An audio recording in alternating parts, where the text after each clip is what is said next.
Okay, now to get official, I'm Meg Carney, the founding director of the Solstice MFA in Creative Writing program here at LaSalle University. This is the third in a series of 8 readings taking place as part of our summer residency kickoff of our fall 2025 semester here in Auburndale, Massachusetts.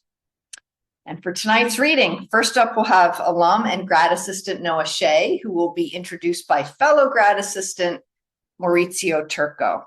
Then we will have guest faculty member Craig Blais, introduced by poetry student Peter Pizzi. And we will conclude with faculty member Ethan Gilsdorf, who will be introduced by creative nonfiction student Katie Nelson. So, Maurizio, come on up.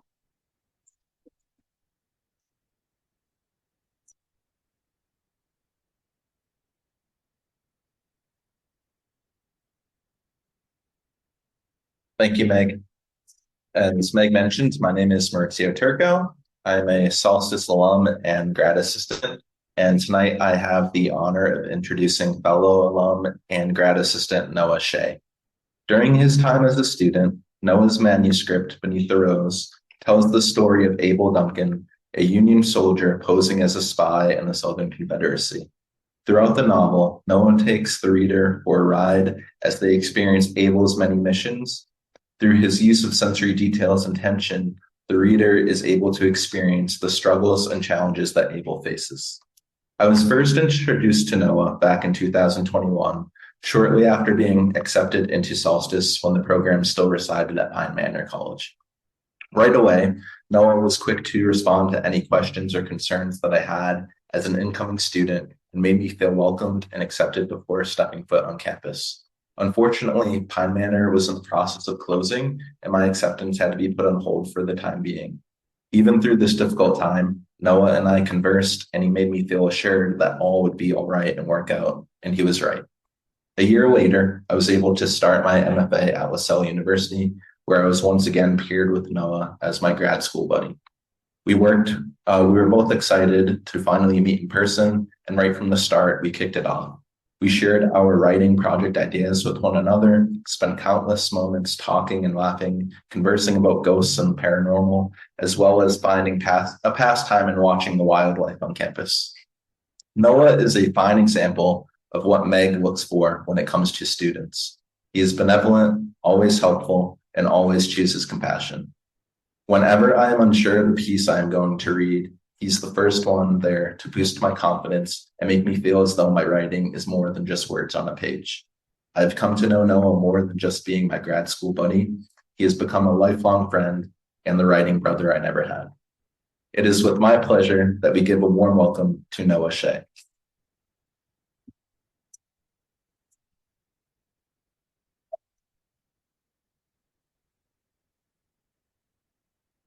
Thank you so much, Maurizio. You are the best. So usually I read some fiction at these readings, but tonight I'm going to do something a little different. I want to share an essay I wrote recently, and it uses a few case studies to explore what happens after art becomes public. It's called Killed by a Song. In the Philippines, there's a strange urban legend that claims that since 1985, multiple homicides have been spurred on by karaoke renditions of the song My Way, popularized by Frank Sinatra. My Way has likely been sung millions of times since 1985. And to us, it may seem absurd to say that the song provokes violence. And yet it's allegedly happened enough times that it's banned from many Filipino bars. Some have speculated that the reason for this, perhaps, is some sort of trigger at the intersection of the prideful, idyllic masculinity of the lyrics and the machismo of Filipino culture, which causes friction, particularly when the performance is bad. I don't know if that's true, but I think the cause almost doesn't matter. There's a philosophical question buried in this discussion about the relationship between art and the artist. Sinatra's famous song has possibly led to, or was a contributing factor in, the deaths of at least 12 people. And yet assigning moral culpability to Sinatra seems nonsensical. My Way is not the Turner Diaries. It seems improbable that Sinatra could have ever predicted that in another corner of the globe, in a different cultural context, his song would become unmoored from its original meaning. Once the artist has created art, and it's unleashed into the world, they lose control over how it is received. We can compare Sinatra with someone like Sixto Rodriguez, made famous by the 2012 documentary Searching for Sugar Man. Rodriguez, per the film, had taken on a legendary status in 1970s South Africa, a status akin to Bob Dylan or John Lennon in the United States. And yet Rodriguez was unknown in America. He lived in a modest home in Detroit and worked as a mover to fund his passion for music. The film depicts a man who was ignorant of his own fame in South Africa, where his music, just like My Way, found a different meaning in a different world. But instead of acting as a catalyst to violence, Rodriguez's music became the music of apartheid resistance. There's a kind of purity in Rodriguez's case. His music existed without the presence of the author precisely because he was unaware of his own popularity. The reception of his art was informed by this absence.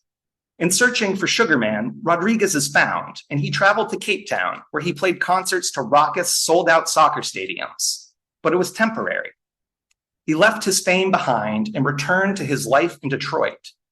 It's a story that lends itself to mythologization, like George Washington or Cincinnatus after they relinquished their power. Like them, Rodriguez fulfilled the prophecy. The audience projected his sincerity, his humility, his purity onto him because there was no ego or persona to intervene. The audience heard the music and formed an image of the artist from it alone. And then, when he became aware of the fame he achieved, he abandoned it. Contrast this with Sinatra. My Way is technically not his song, it's a cover. And yet, the song is so closely associated with the man that it may as well be his. Sinatra is virtually the opposite of Rodriguez. Rather than the obscure artist, he's one of the most legendary singers of all time. His persona and swagger are as much a part of his identity as his catalog, and My Way is as much a performance of Sinatra's self as it is a work on its own.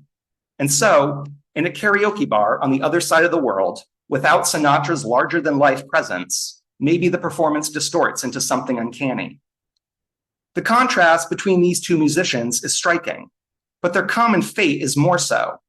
Each became, in some sense, a stranger to his own work, a fate not unique to them. Take a towering figure from another medium, Pablo Picasso. It is beyond dispute he is one of the most acclaimed artists of all time. He mastered numerous artistic styles, most notably Cubism. Picasso also represents a larger-than-life figure, but one that stands in stark contrast to Sinatra, notwithstanding Sinatra's own volatile temper and alleged mob ties. Picasso was a systematic abuser of women. He is reported to have said things such as, "Women are machines for suffering." His granddaughter, Marina Picasso, wrote in her memoir, he submitted them to his animal sexuality, tamed them, bewitched them, ingested them, and crushed them onto his canvas.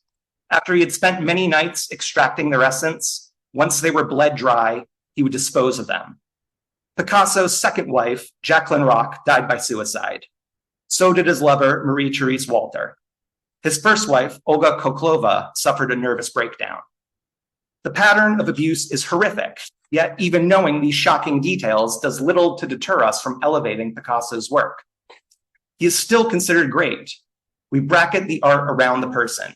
We excuse the grandiose vision he had of himself. His greatness stands in contrast to his cruelty. Is that a kind of complicity? I cannot answer. And yet, this is not even the most troubling category.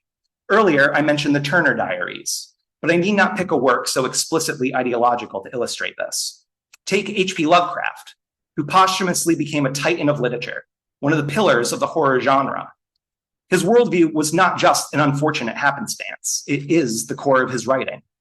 In Lovecraft's universe, knowledge itself becomes a kind of horror that leads into madness. In the Call of Cthulhu, the titular monster lies buried beneath the ocean, worshipped by non-Western cults that are portrayed as degenerate and menacing. In the horror at Red Hook, Lovecraft expresses fear over immigrants and urban diversity, depicting a New York neighborhood filled with sinister foreigners whose mere presence inspires dread. In The Shadow over Innsmouth, the hybridization of humans with aquatic beings is a clear metaphor for miscegenation and racial mixing, framed as a cosmic and cultural horror. These are not incidental details. They're vital to the dread his stories evoke. It is a deeply uncomfortable position. His brilliance is inseparable from his bigotry. He speaks to instincts that are both primal and rotten. Modern audiences often attempt to reconcile or reinterpret these unsavory views, but this move dissociates the ideas, the xenophobia, the paranoia, the intense fear of the other that are central to what makes his work so compelling. What does it mean when stories we love are driven by fears we condemn? All of these cases show that once art enters the world, it is no longer a fixed object. It becomes porous. It absorbs history, culture, violence, longing, shame. The artist may author the work, but they cannot author its reception. And perhaps that's what makes art both terrifying and sublime. It exceeds the person who made it. Some artists disappear into their work.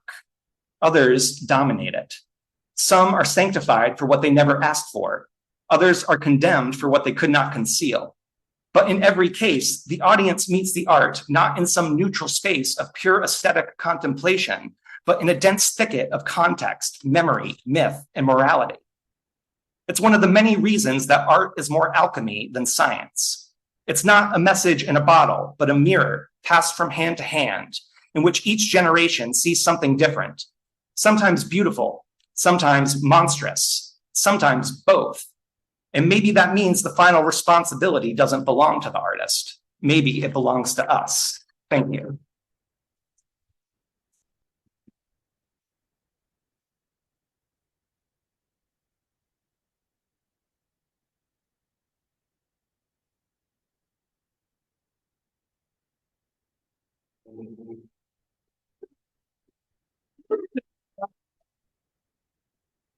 Thank you. Hello, my name is Peter Pizzi, and I'm a second semester poetry student here at Solstice. One of the many things I've come to appreciate about this program is how it fosters connection, not only between students and faculty, which consist of a wide range of remarkable writers whose work I might not have encountered otherwise. Being asked to introduce Craig Blais gave me the chance to begin diving into his work. Craig Blais is the author of 2 celebrated poetry collections. His debut, About Crows, published in 2013, won the Felix Pollock Prize in Poetry that same year and was juried by Terence Hayes. It was also awarded a gold medal in the category of poetry in the 2014 Florida Book Awards competition.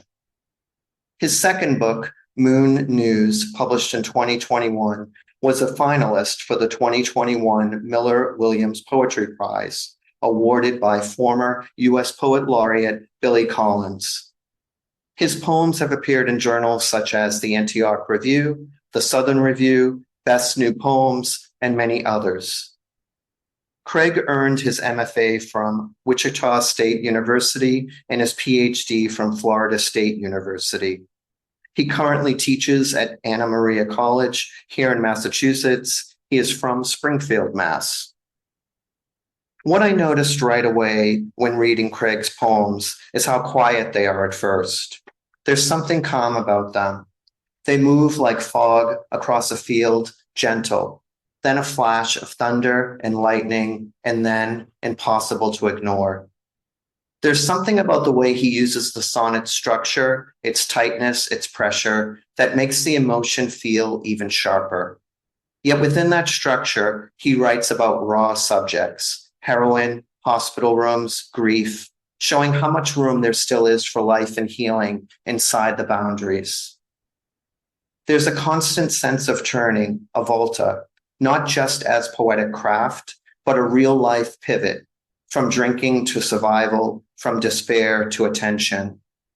I read this quote on bibliovolt.org. These aren't your grandmother's sonnets, though you might find her pea soup recipe or sex tape in this remarkable second collection.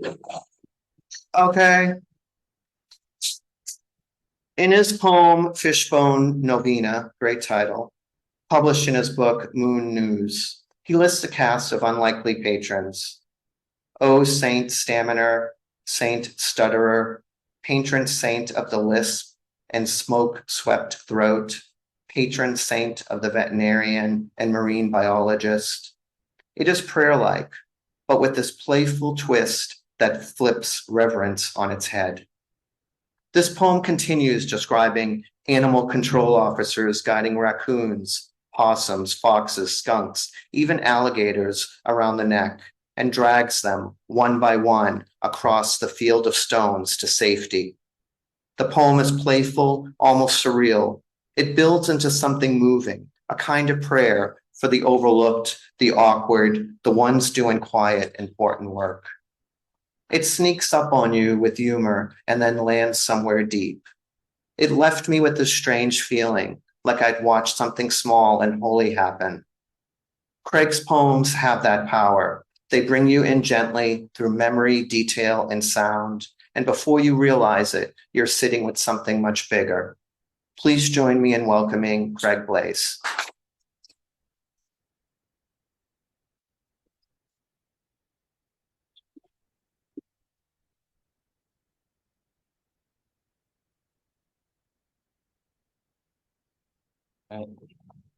Thank you for that introduction. I hope I could live up to half of that, honestly.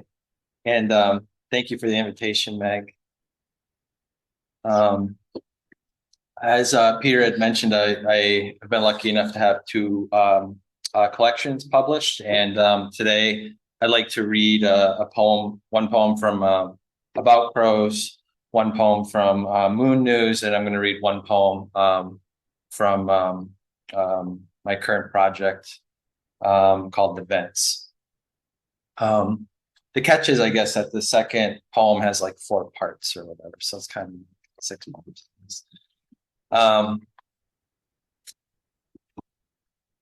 So I spent a lot of my 20s out of Massachusetts. I was living in California. I was living in Kansas, where I got my MFA at Wichita State, as Peter had mentioned.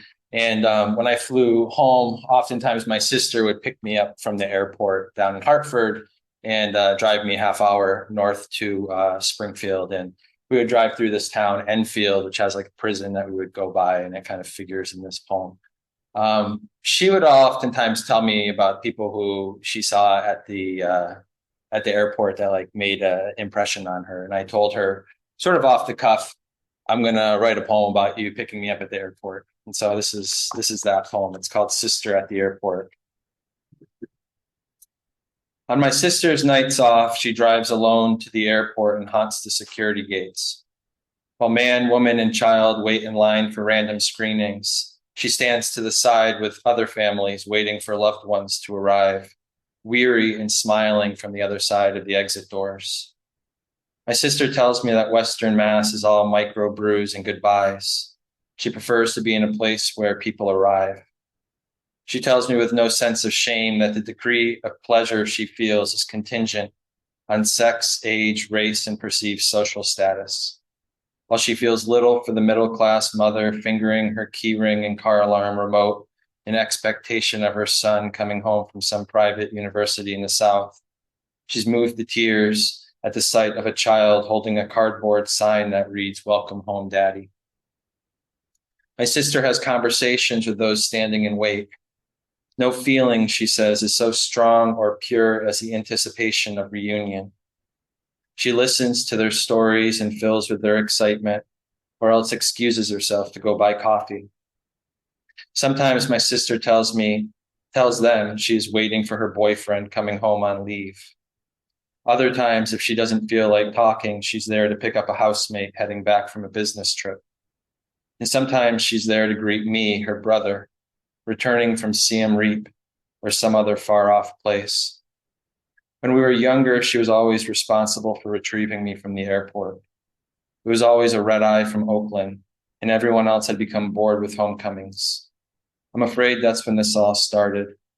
The whole way home, she could only speak of the people she waited with. As we drove past the penitentiary, and the fox standing alone in the field of snow beside it, she would go on and on. Thanks.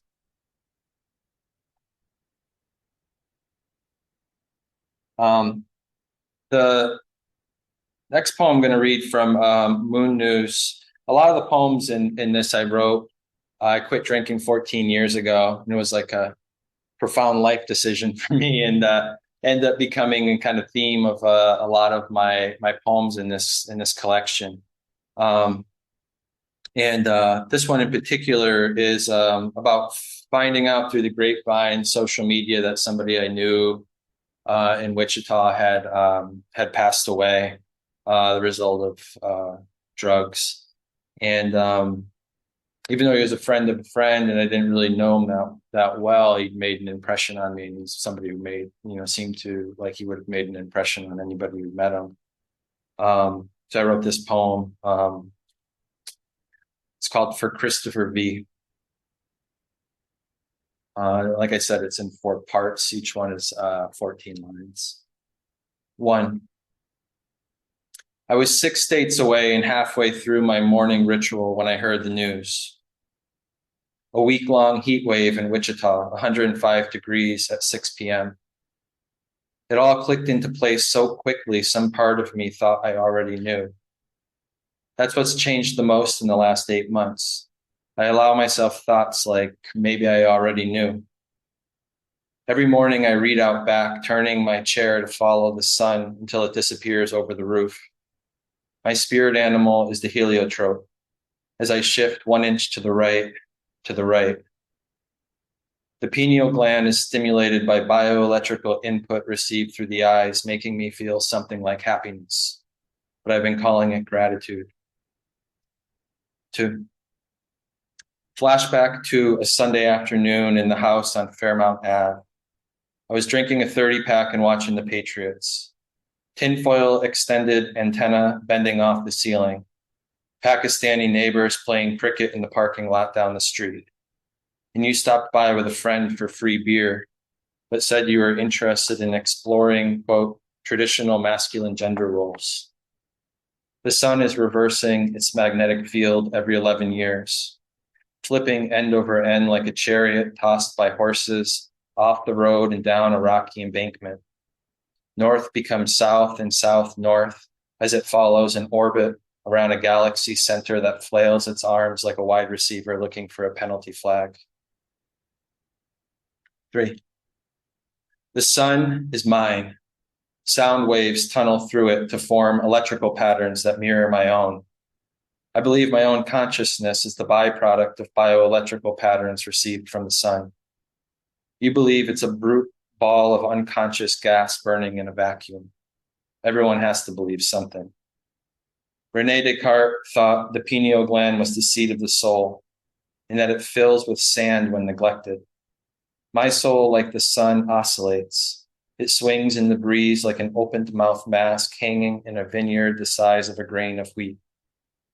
It casts shade small and empty as a grave. I miss you, Chris, and I wish I had the right words to say. 4. Before you left, I went in the other room and grabbed a City Lights book, Poetry and Mysticism. Among other things, it breaks down a symbolic system dreamt up by W.B. Yeats, so complex the author doubts Yeats himself believed in it. But it kept him working. You looked at it casually and flipped it to your friend. He's the one who's into poetry. What could I have said? To make it long in this world, you need to love something. To love something, you need to see you and it as one. Better to have said, why should all these dumb fucks live and not you? We are supposed to let something lie to us until we are shaking with its energy. The sun, Chris, the sun. We are all still here burning up.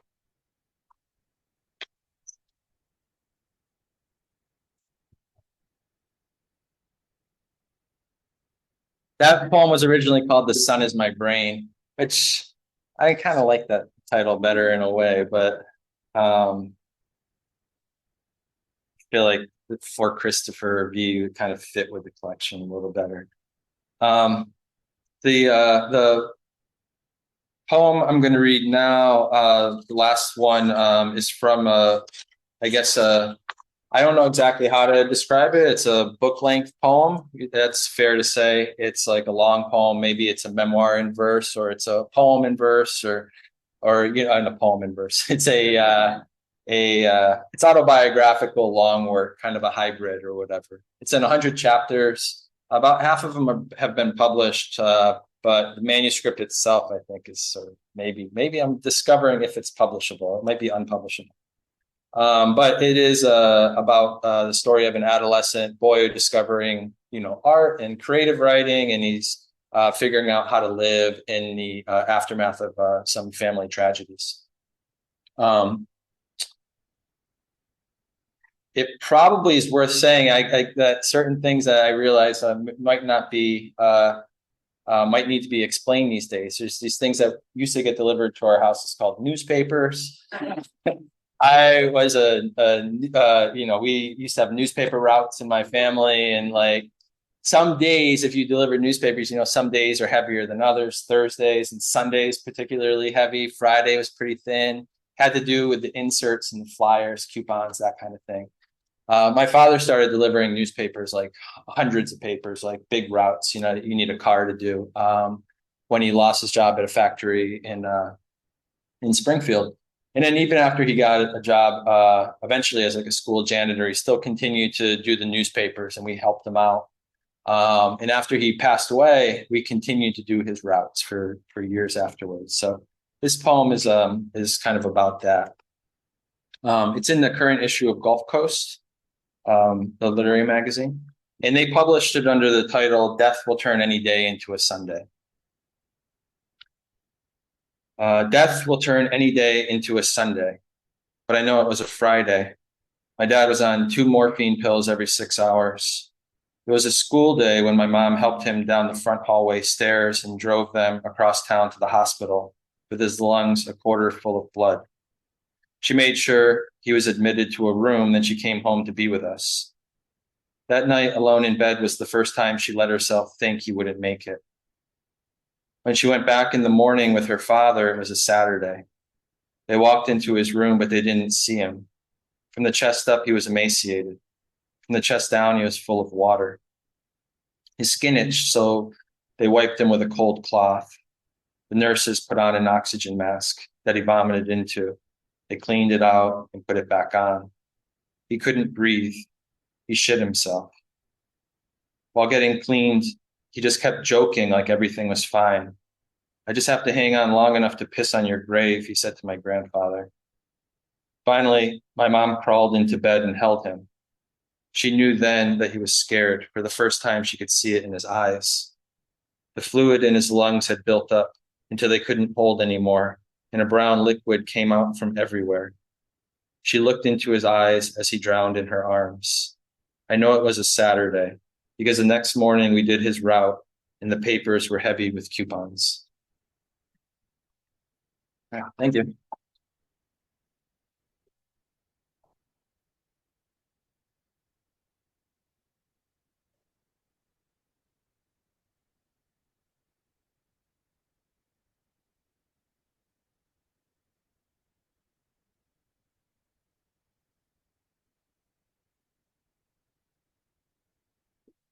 Hi, guys.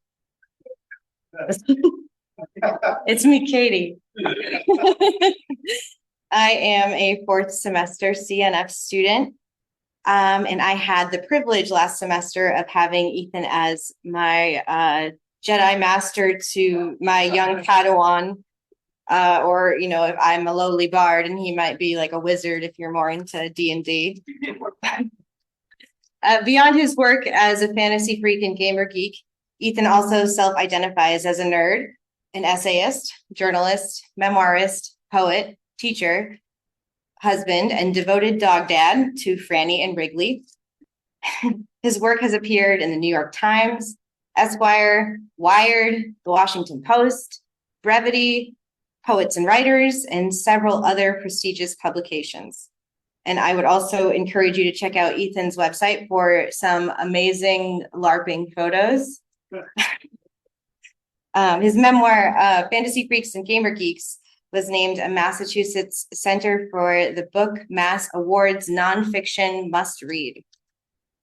Ethan's writing on family and his mother's traumatic brain injury and the many lessons we can learn from our beloved pets shows his deep observational skills, his courageous excavation of his past, and his creative structuring of emotionally complicated material. In an essay recently published by WBUR, bless you, My Mom, Julia Child, and Me, Ethan has some amazing language that I just want to share a little bit of. Cooking from my mother's favorite cookbook keeps her alive. I can feel her watching me as I dice, mince, macerate, puree, brine, deglaze, garnish, stir, fold. I take measure of her, stew in my regrets, marinate in memory. I cook because I want proof of her, to feel her rise in me. Please join me in welcoming Ethan Gilsdorf.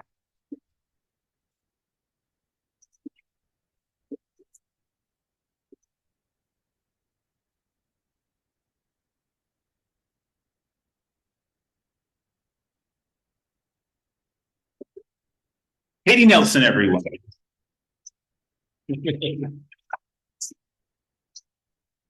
Thank you so much. Thank you, everyone, for being here. A big round of applause for Noah and Craig. Thank you both. Absolutely my pleasure and honor to read with you all, and also just to the folks here at Solstice. This is my second semester as an instructor, faculty member. So Meg and Q, who's watching from somewhere, hopefully, and Maurizio and Noah, thank you all. That sounds a bit morbid. Q is not here, but he is with us. Sorry, you know what we mean. Thank you so much for, creating this community, welcoming me to it. I've had a really great first few days so far. And thank you, Katie, for that amazing introduction. That was really lovely. So I'm going to read a couple different items. I was joking earlier that this first piece, all of this is from a manuscript in progress. Actually, unlike Craig, none of which has been published prior to this, yet. I'm hoping there's some future for this manuscript. At the moment, it's a series of interesting fragments, I hope. So my memoir, Fantasy Freaks and Gaming Geeks, really explores the experience of initially rediscovering as a soon-to-be 40-year-old person my old Dungeons and Dragons paraphernalia from the 1970s and 1980s, having not played the game in many decades, and sort of how opening up this literal Pandora's box of archival materials sort of sets me off on this quest, both into my past to explore why I was interested in fantasy and all kinds of role-playing games and science fiction and nerdy stuff as a kid, and also what was happening in the culture at the time when I wrote the book, and this is still happening. Harry Potter, Lord of the Rings, Game of Thrones, online gaming, sort of this explosion of quote-unquote escapist nerd culture. And by and large, that book stuck to the present of me at the time as a young man, and there's not a younger man. I wasn't a young man. It's younger than I am today.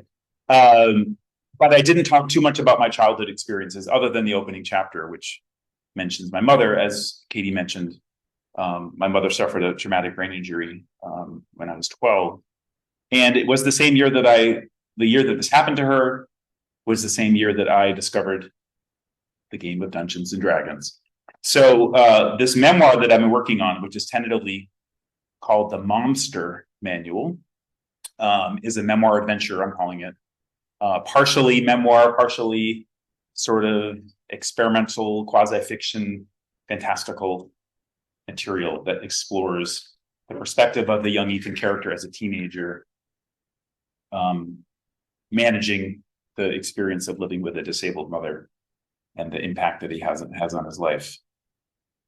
So I have some fragments from that project. I'm not sure about this first fragment. It may not go into the book, but I was thinking of this today when I was deciding what to read for our event tonight. A Dungeons and Dragons grammar lesson. Verb review, to be. Conjugate. Repeat after me. I am an elf. You are an elf. He is an elf. Is she an elf? We are all elves, dwarves, and halflings. I really hope she is an elf. There are far too many he elves around here. Verb tense.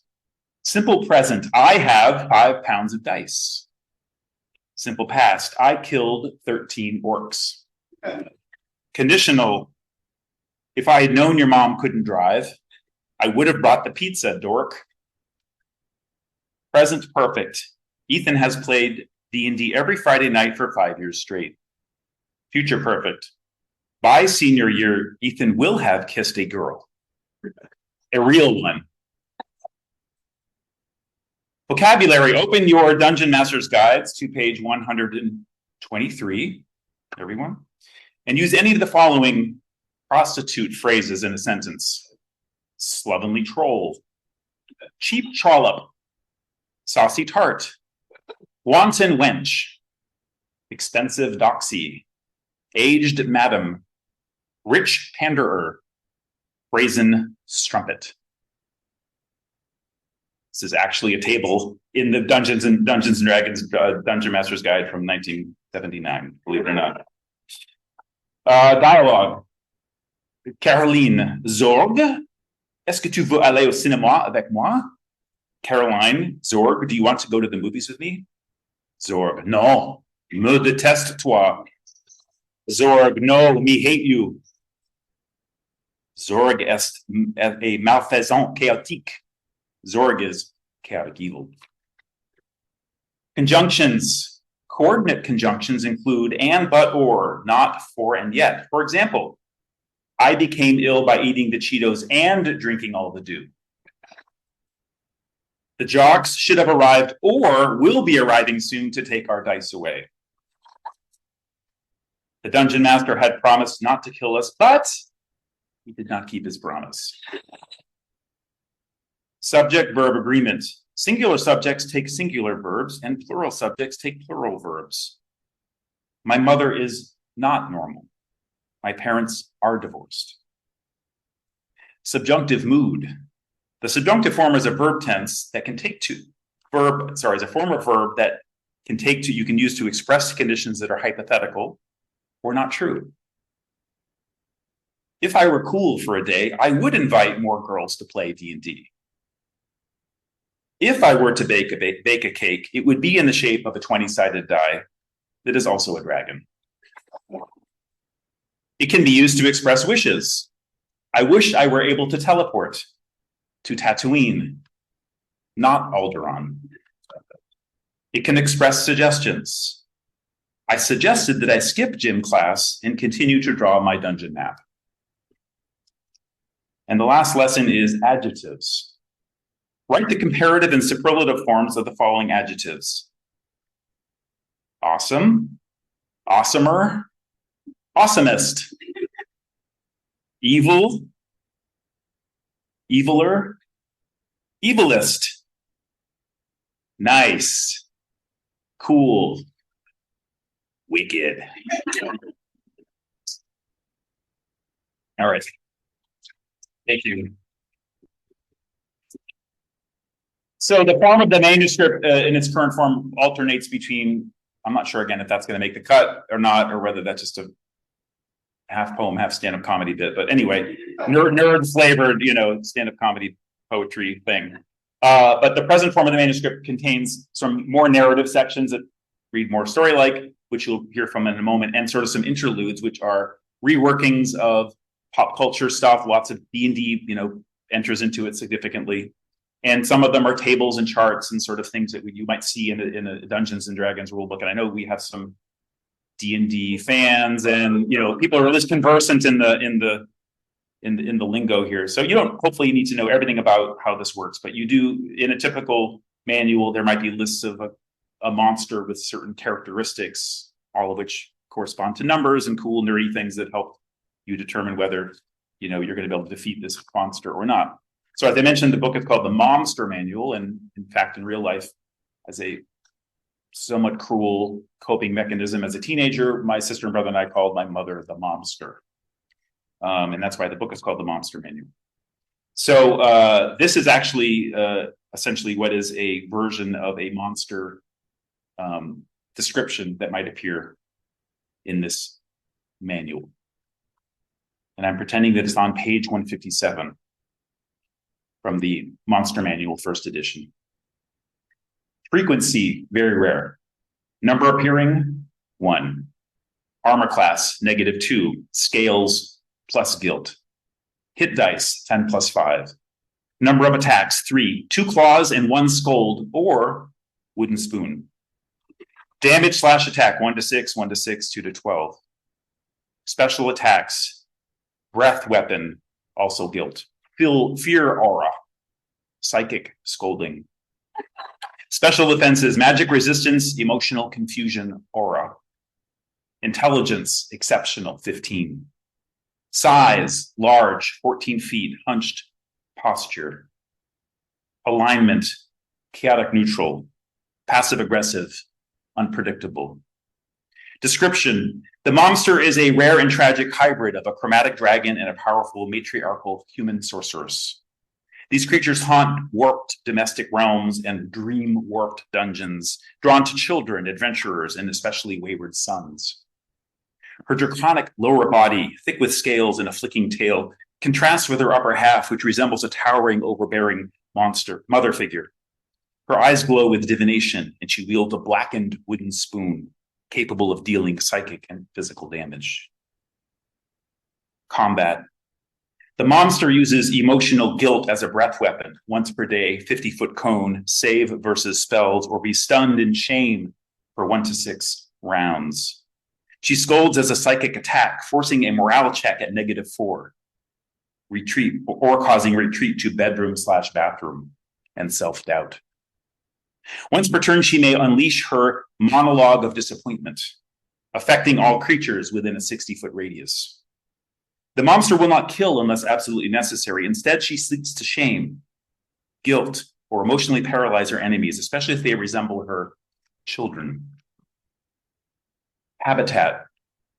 The monster nests in twisted mockeries of childhood homes, complete with broken cribs, talking mirrors, babbling televisions, and endless echoing calls of "Where have you been?"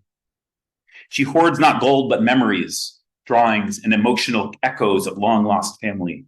Her treasure piles often contain cursed toys, memory-laden trinkets, and scrolls of ancient motherly wisdom, madness. Ecology. A creature of deep longing and warped nurture, the monster is sometimes summoned, accidentally or maliciously, during magical childhood trauma rituals, or by sorcerers or sons attempting to recover lost parental bonds. Some legends whisper that defeating the monster with words of forgiveness or a perfect childhood drawing may cause her to dissolve into tears and vanish peacefully, but few adventurers have survived long enough to find out. Thank you. All right, so the last part, this is the part 3 again. This is a more traditional narrative section. I was trying to pick a section that I thought would be appropriate, and I was inspired by, where's F. Douglas Brown? Oh, there's the F. Douglas Brown. I was inspired, Doug. So Doug read this amazing poem. Most of you may have heard it. Some of you on the line stream may have heard it. It was a reworking of some Prince songs from 1999 called Prince Tombs for 1999 Automatic. And so I was inspired to think about music, and pop culture plays an important role in this manuscript, and I oftentimes weave in songs. So I'm going to do Prince One Better. This song quotes from Supertramp. So Doug, I'm on to you. It's kind of a smackdown here. Prince versus Supertramp. So who was cooler? Tough choice. Okay. And the situation here is that, so in my real life friend, a person named JP, is actually the person who taught me how to play D&D in 1979 when I was 11 years old. And this is a scene from a moment that probably more or less happened, something similar to this, which is early stages in the summer of 1979 on an afternoon, much like this, a hot day. We come inside at nighttime. It's just me and him in his bedroom. I've escaped my mom, who lives across the street in my house, we are neighbors across the street from each other. I've gone over to his house because I don't want to be hanging out with mom. And we're just hanging out in his room, sort of doing D&D stuff and sort of just, well, other stuff that you'll soon learn about. So JP's just across the street. This is called JP's rug. And by the way, our house had no carpeting. It was all wooden floors. It was a sort of old house, an old colonial house, and his house had wall carpeting and linoleum and formica, like really cool things that my house didn't have. We had wood, and we had pine and plaster, you know. Anyway. Did you roll yet? JP asks. I am in JP's room, face down on the mint-colored wall-to-wall carpeting. Evening has long since passed. We've entered the realm of late, past 10, past 11, past perhaps midnight. The adults and sister in the house have disappeared, retreating to their lairs.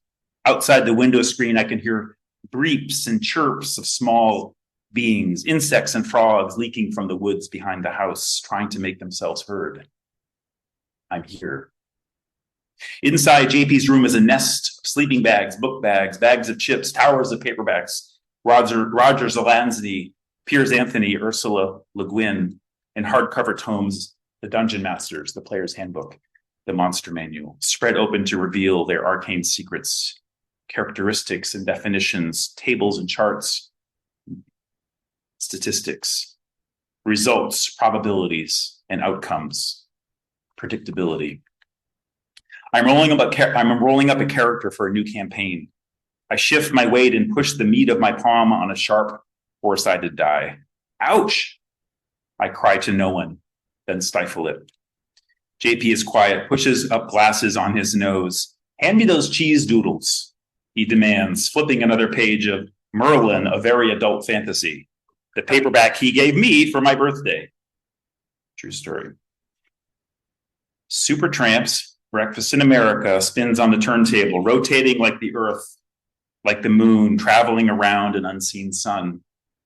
When I was young, it seemed that life was so wonderful, a miracle. Oh, it was beautiful, magical. And all the birds in the trees, well, they'd be singing so happily. Oh, joyfully watching me. Here, I shoved the bag of cheese doodles his way. Some of the puffs escape and spill onto the rug, unearthly orange larvae, alien life forms. I use my fingers like forceps or a backhoe to pick up the debris one at a time and pop them into my mouth. My face is close to the carpet now, and I can sense the scent that makes JP's house smell different from mine. Cleaner, perhaps. Less earthy, more like something from a bottle. But then they sent me away to teach me how to be sensible, logical, responsible, practical. And then they showed me a world where I could be so dependable, clinical, intellectual, cynical. My eyes hover above the surface of the rug like a spacecraft looking for a safe harbor to land. I let my fingers descend, slowly losing altitude. This is the surface of the moon. Canyons and valleys, lakes, craters, mountains, plains.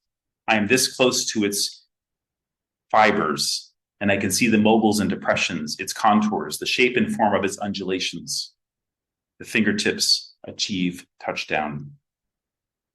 This is the surface of the moon, the surface of the sea of tranquility, the sea of rains, the ocean of storms, marsh of epidemics, lake of perseverance. Supertramp. There are times when all the world's asleep. The questions run too deep for such a simple man. Won't you please tell me what we've learned? This is the surface of her brain, sculpted in relief. I can feel the fuzzy crenellations of her cerebrum. I touch the frontal lobe, the parietal lobe. I'm able to see both sides, both hemispheres. The left side, what some doctor called the logical side of the brain, language processing, reading, writing, mathematical reasoning, and sequential problem solving, where the momster mixes up her grammar, jangles her syntax, tilt-a-whirls her analytical thinking. Now I can see the right side, the one I never see, the far side of her moon. The intuitive side, the spatial awareness specialist, seeing patterns, telling time, the creativity creature, the one that recognizes faces and understands emotions, my emotions. Ethan is sad. Ethan is worried. They're there. Come here, pumpkin. It's going to be okay. I remember watching Star Trek, Space, The Final Frontier. James T. Kirk narrated through the fuzz of Channel 57 on our old black and white, before and after. I touched the dark side. I've landed on the damage, the wastelands. Houston, Armstrong said, tranquility base here. The Eagle has landed. My fingers trace her mint peaks and valleys. Is this where her missing parts lie, hidden or scattered like the wreckage of a lost lunar craft? A toppled lander, a failed and exploded mission, scattered into the sea of crises, sunk to the bottom of the lake of sorrow. We're still glimmering in the bay of rainbows. Is it here that she can be reborn if she can only cross the sea of fertility? I know it sounds absurd. Please tell me who I am.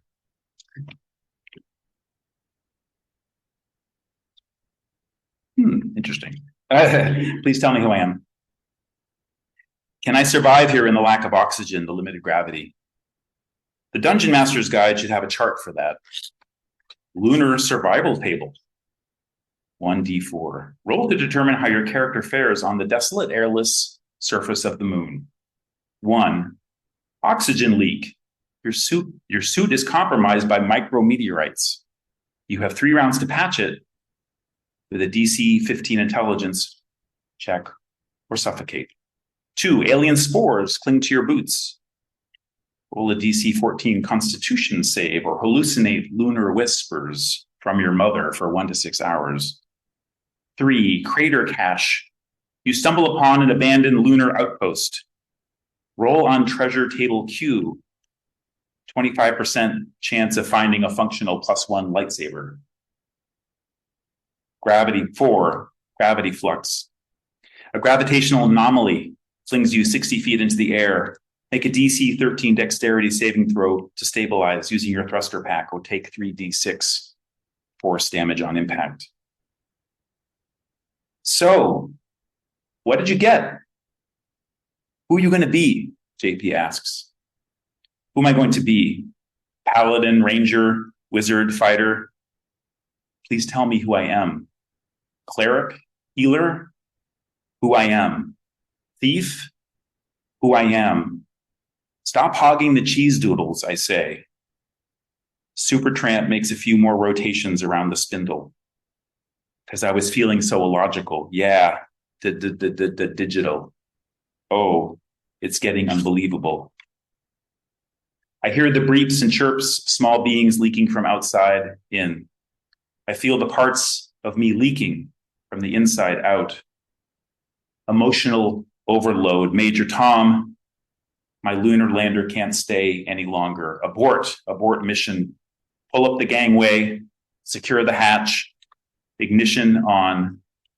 My fingers leave the surface of the moon, 500 feet, 1,000 feet, 3,000 feet, 10,000 feet, and climbing.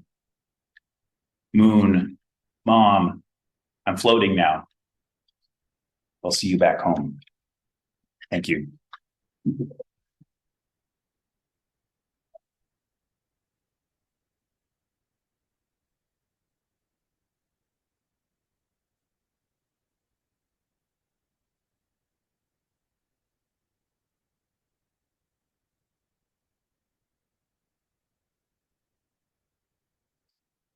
Thank you, Ethan Gilsdorf, Craig Blais, Noah Shea. Can we have one more round of applause?